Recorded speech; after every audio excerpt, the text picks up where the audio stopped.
Mr. President, distinguished delegates and representatives, thank you for inviting me to speak.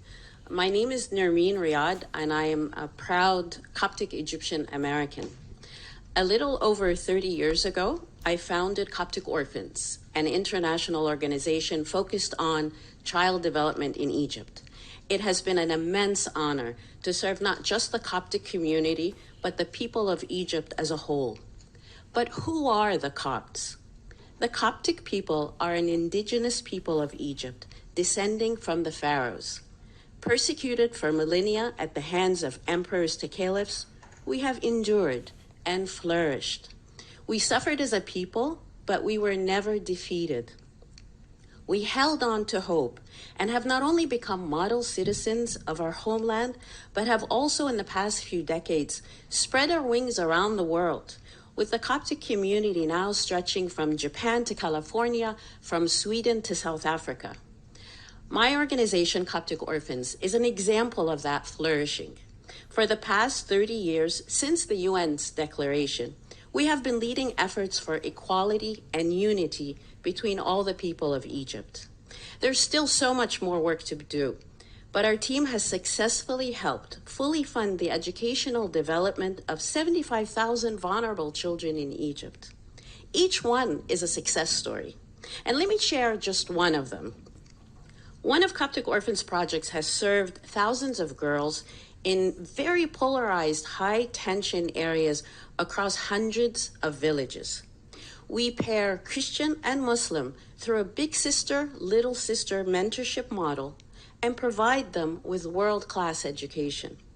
During one of my visits, one of the big sisters in the program came up to me and said she used to pray that the earth split open and swallow her whole rather than have to walk down the same street as the local priest. After the program, she said this same priest was one of the first people invited to her wedding. These girls weren't the only ones who experienced these transformations. Parents and villagers who participated in sectarian clashes are today the biggest supporters of coexistence. Families who are ignorant of basic emotional intelligence have learned the importance of a healthy expression of love. By changing the lives of these young women, we have helped change society. It can never be the expectation of the oppressed to suffer in silence. In the 30 years since this declaration, several organizations like Coptic Orphans have made great strides in the pursuit of protecting minorities around the world. They hoped and worked, and they persisted. I pray that their actions and the actions of everyone in this room inspire future generations to continue the pursuit of equality, so that through love we can continue to break down the barriers of oppression and heal the wounds of a broken world. Thank you. I thank the representative of Coptic Orphans Support Association.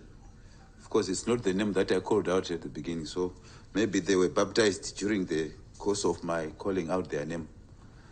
But that is what I had on the list.